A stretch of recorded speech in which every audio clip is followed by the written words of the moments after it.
Well, good evening, everyone. It's a wonderful moment for me to be here to give you this speech. These were great speeches prior to this one. I enjoyed them very much. And I'm glad to have had that happen because my speech is going to be incredibly somber today. But we must get through this puzzle piece to realize what we are truly dealing with. I've given a few speeches over the past month, I'd say. One of them is online now on my YouTube channel that you can get the background to the unified field of conscious civilization. It's called the 2400 year mistake that hijacked civilization. It's about a 2-hour speech. If you haven't seen that yet, I would suggest that you do so this evening or over the next day or two. It's a preamble to what I'm going to talk about here. Just a very, very short recap. Throughout history, we have never released the full power of our consciousness. We've been held in a cage. Our consciousness has been held in a cage. And this goes all the way back to the birth of human consciousness 2,500 years ago. And I zeroed in on Athens, Greece, because that's where you had the anomaly of this lineage of Socrates, Plato, and Aristotle. And Aristotle, for those of you who have listened to any of my speeches over the last month or two, you'll see that Aristotle was the only philosopher during the axial age when consciousness was being born. He was the only one who unleashed the full power of consciousness. But as you know, Aristotle's works, particularly the exoteric works that would have spread among civilization, they were his polished works designed for the common man to read. Well, those are all lost. And that tragedy sent civilization on this 2,400 year detour because we've never unleashed the full power, I shouldn't even just say the full power, I should say not even a fraction of the power of consciousness because of that great tragedy, the loss of Aristotle's exoteric works. And his esoteric works, exoteric, and then esoteric works were just simply, well, I shouldn't say just simply, but they were notes for lectures to his students at the Lyceum, his school. And they were incomplete, never really meant for the public. And because of some political upheaval and different situations after Aristotle died, those works were just buried in soil. Moisture destroyed much of those works. Worms ate them. When they finally recovered them after being buried for a couple of centuries, they were largely destroyed, falling apart, fragmented. What we got of Aristotle was not pure Aristotle. Let's put it that way. What we did get of Aristotle, what went through translations, through subjective guesswork to recover those works. By the time it got back to the Western world, Latin, it had gone through Islam, who had translated his Greek works, and then 1,500 years later, it showed up back in the Latin, translated back in the Latin. So the point I'm making, we never got pure Aristotle. It doesn't exist. But Aristotle had unleashed the full might of consciousness. What happened was, when we lost Aristotle, circumstances were such that the world adopted Plato's treatment, his philosophy. And as I explained in my speeches, Plato innocently had to stabilize society, because during the breakdown of the bicameral mind, when there was no more voices of the gods, no guidance, no external authority, well, civilization was collapsing, tearing itself from the inside across the world. It was perhaps a near extinction event. Plato was born into the Peloponnesian Wars. Athens had been sacked by Sparta. He witnessed his beloved mentor, Socrates, put to death because Socrates was awakening citizens. He was showing them that all their consciousness came from external authorities, from tradition, or from philosophy, or from external sources. When he used the Socratic method, he revealed in these people that they really had no internal agency. They really did not have integrated consciousness. It was just a replacement of the lost voices of the gods.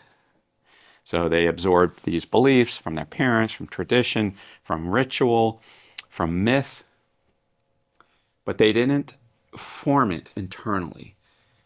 So Socrates was one of the first true conscious individuals. Plato came along and wanted to save what Socrates had begun. He wanted to save and stabilize civilization, and he did so admirably.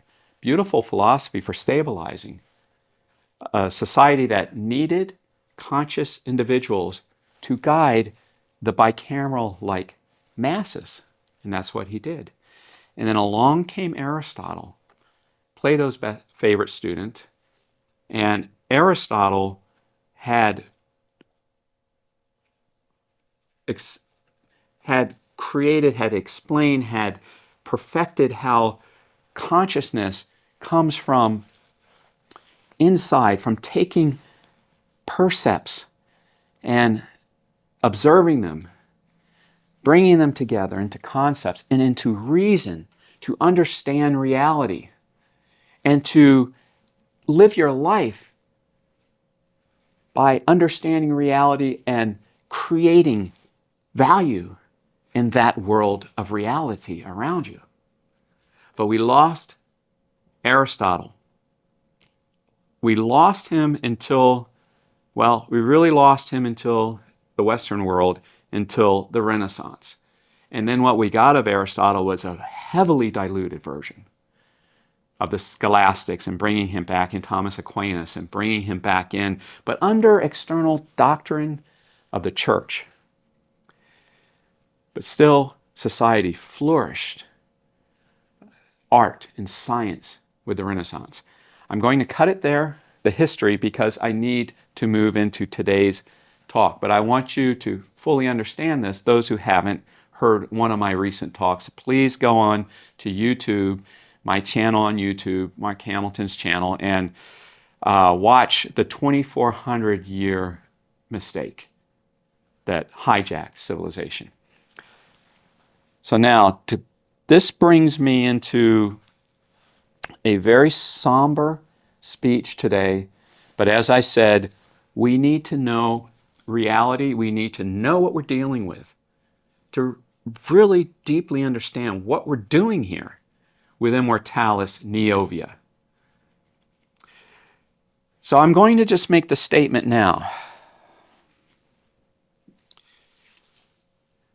Remaining inside the Platonic hierarchy, which all the world lives under hierarchy. It was begun by Plato 2,400 years ago. And Plato never meant this for conscious civilization.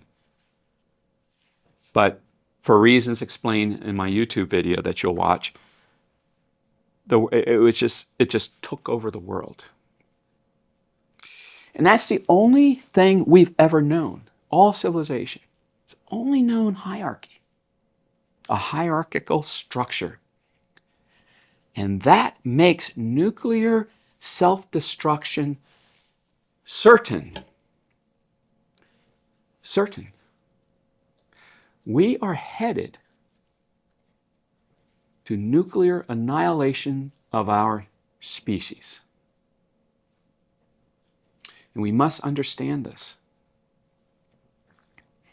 The Platonic hierarchy is not a philosophy, not now. It's a control architecture of civilization. That's what it is. We began with Plato, as I mentioned, it was just philosophy to replace the lost voices of the gods. But it was the formalization of a civilizational operating system. Truth is external to the individual. Authority resides above us, above the individual. Order is maintained through hierarchy. And compliance to the hierarchy is enforced through force. This architecture requires centralized decision-making, obedience over judgment, and enforcement mechanisms when obedience fails. Once adopted, this structure cannot evolve away from force. Force is not an abuse of the system. It is its load-bearing pillar. In a hierarchical world, states are sovereign. Sovereignty requires deterrence. Deterrence requires escalation dominance. This creates a non-negotiable logic. If you do not possess ultimate force, you are subject to those who do. Nuclear weapons are the end state of hierarchical structure. Every hierarchy competes with other hierarchies for resources under uncertainty with no trusted arbitration above them. That system has exactly one equilibrium: mutual assured escalation. Think about it. China, Russia, the USA, Iran. Once nuclear weapons exist in a hierarchical system, extinction is no longer just a possibility. It becomes a statistical certainty. Time, error, miscalculation, AI acceleration, and human psychology guarantee eventual nuclear release. And you know what that means. Hierarchical systems produce bicameral psychology, right? Authority above us, authority from the top down, obedience over agency, role compliance over moral integration, fragmented responsibility. I was following orders. Nuclear systems depend on this fragmentation, siloed command, compartmentalized ethics. But weapons of civilization-ending power cannot safely coexist with a psychology that divorces action from responsibility. That hierarchy, therefore, creates the exact mental structure required to destroy itself. And it's important to realize that no reform of hierarchy can stop extinction. Now, this is the key point most thinkers miss. Reform will not work in a hierarchical system.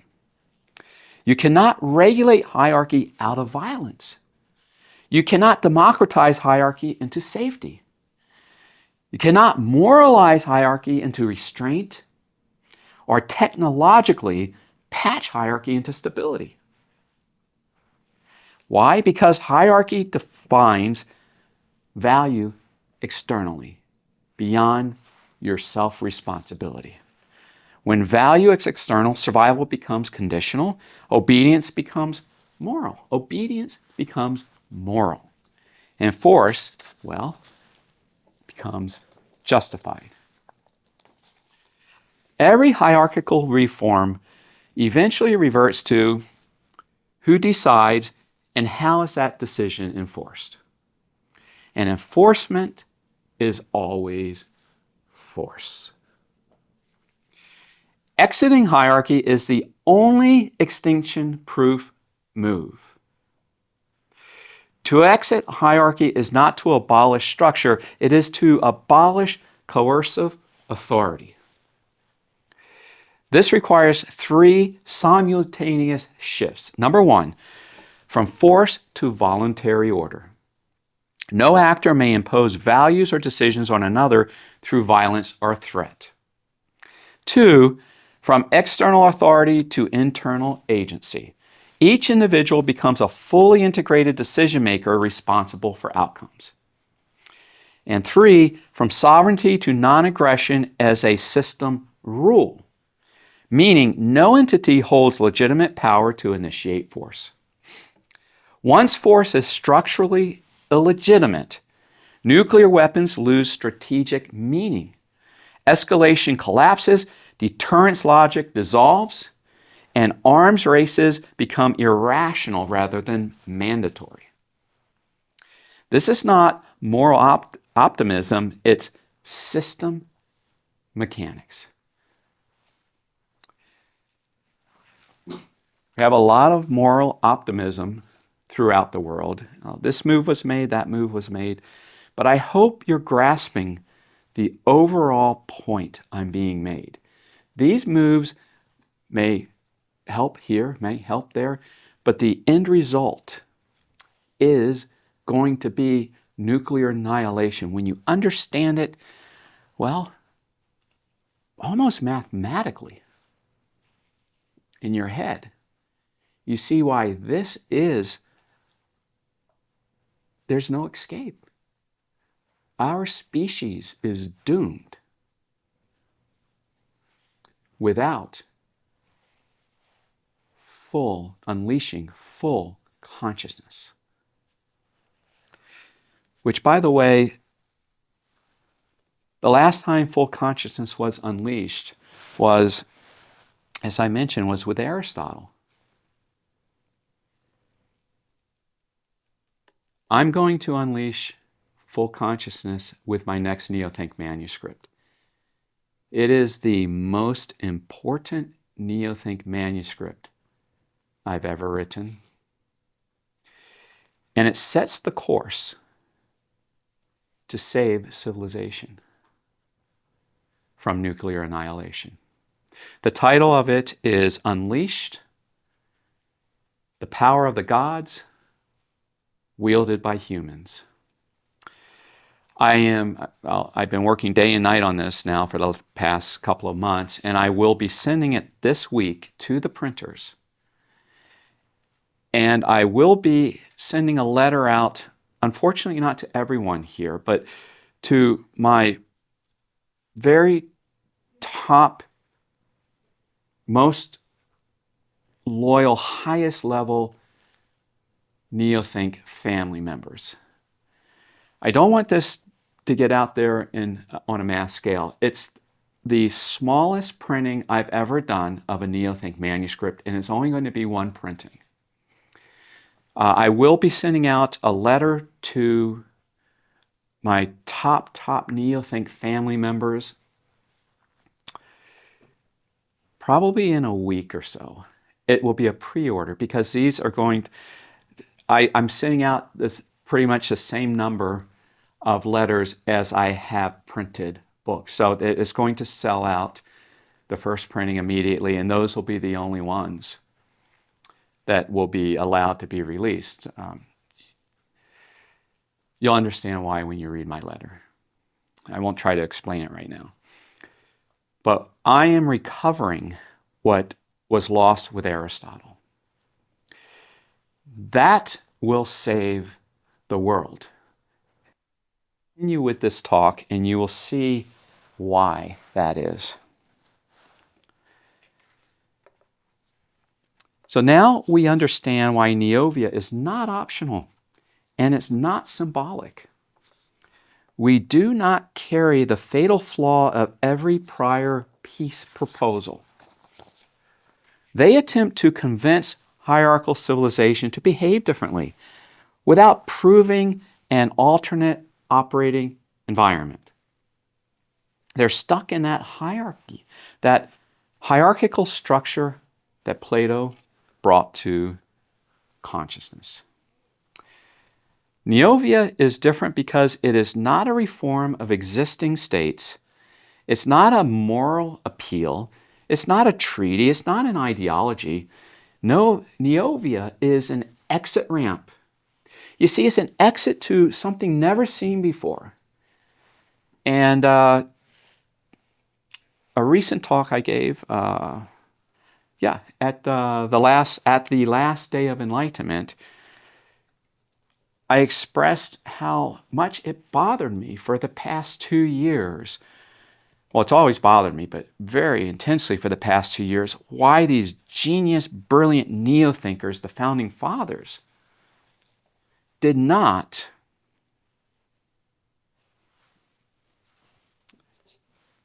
come up with the prime law.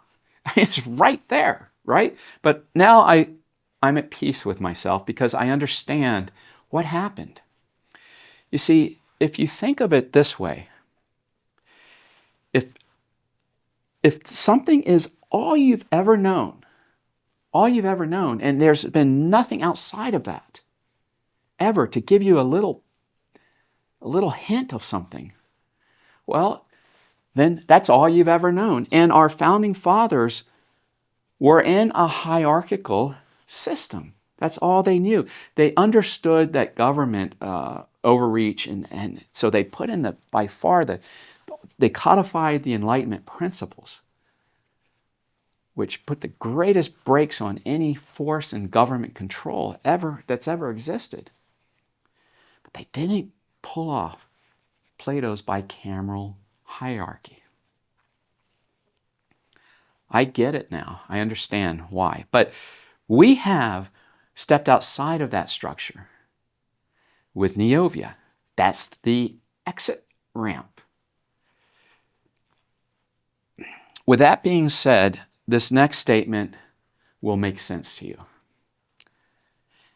Only Neovia can prevent extinction of the human species.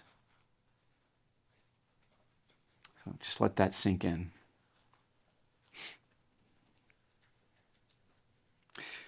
You cannot exit hierarchy from within hierarchy. Any attempt to remove force is vetoed by those who wield it, is crushed as naive, or is co-opted into new authority, as we've seen over the past 2,400 years. Neovia works because it is outside of the hierarchy, outside of the system. Neovia now provides the missing proof of possibility. You see, civilization does not change by persuasion. It changes when a working alternative outcompetes the old system. We've talked about this. Imagine Neovia. Well, you've read it in the New World, where I explain how once you start this, we'll call it a prime law zone, Neovia. Once you start it, it just so outcompetes everything around it that the bicameral-like hierarchy throughout the world is going to begin to collapse once people see what happens in Neovia. Now we're up against a race here. You know, Tucker Carlson's going around saying how he feels we're making the moves, preparing for war. You see the moves now in China with the vanishing of the top generals, the replacements. You see moves being made by America, by China, by Russia, Iran. by the Middle East. You see gold and silver surge in price. These are all warnings of a coming war. Now, as I've explained in my talks over the past month or two, as we progressed with consciousness, but we're caged by bicameral structure on us, hierarchy, we became more and more bloody as we got more and more modern weaponry. The bloodiest century was the 20th century. This is after the Enlightenment? This is after America? Yes, it is. So where does that put us right now with nuclear weapons? The 21st century is the extinction event.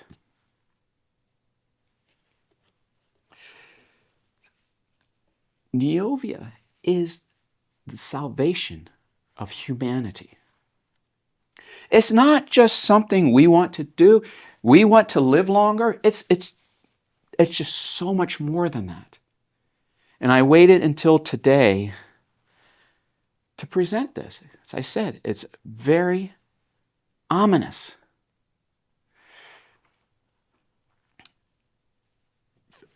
Factors are telling us that things are happening. We're moving into or toward that extinction event.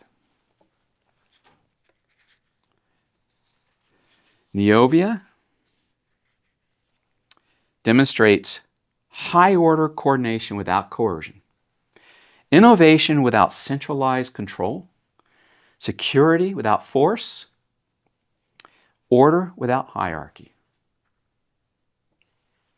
Once this is shown to function at scale, the old system loses legitimacy.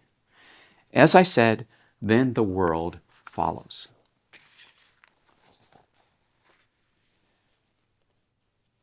So Neovia realigns consciousness with power. As I've said, our consciousness has never known its full power. And that's what my Neothink manuscript, is 900 pages, Unleashed, is going to unleash that power, civilization and individually. So, Neovia, you must realize it's not merely just a political or an economic move. It's just so far beyond that. It's psychological infrastructure. It's outside of the only infrastructure humanity has ever known. We're going to restore integrated consciousness to its full power. Restoring is a very generous word because we never really had it. Maybe one individual had it throughout history. Fully had it. Our psychological infrastructure is going to dissolve obedience-based identity, and it's going to make internal authority the norm rather than the exception. By the way, you have no idea how much power you hold and will wield once we unleash fully integrated consciousness within you. Be sure when you get that letter, I'm not saying this to make a sale, believe me. I'm saying this because you need it. We need a particular group of people who can work together to bring to the world its salvation in Neovia. And that's us. So this creates the unavoidable conclusion. If humanity remains hierarchical, continues to legitimize force, accelerates technology, and multiplies decision speed with AI, well, nuclear annihilation is simply inevitable. As I said, it's actually, you could put it down as a mathematical equation if you had enough of the variables to do so.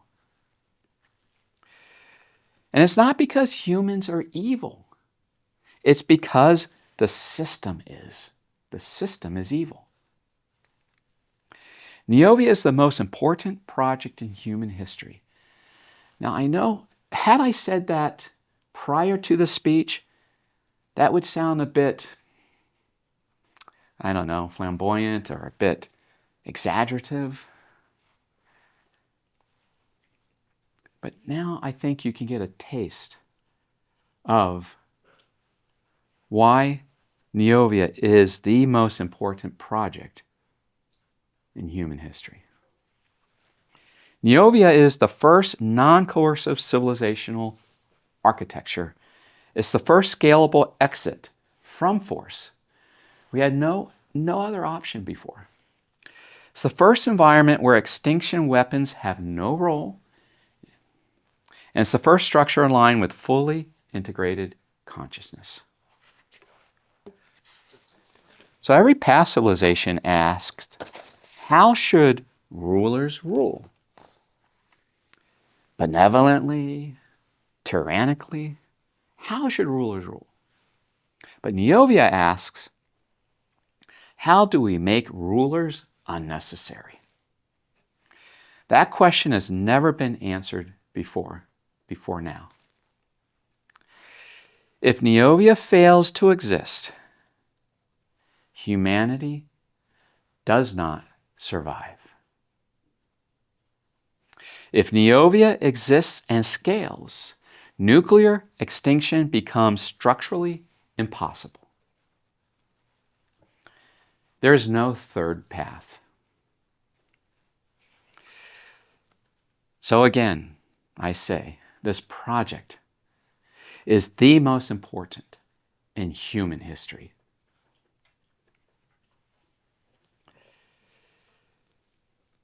Now let me tell you, we are making some high-level progress involving high-level people. I'm no longer able to give you more details at this point. So please understand, we're in very sensitive territory at this point. I am bringing on teams of some quite high-level individuals into our project. I am personally financing this, and I am financing it as far as I'm able to. This is getting very, very expensive. Now, some of you have made contributions, and they're very much appreciated. I want you all to know that I've used 0 of those dollars from that fund. I want to hold that fund and grow it as large as possible for as long as possible. You see, the more I need to reach beyond myself and your contributions for financial assistance in doing this, because it is a very expensive project. The less leverage we have.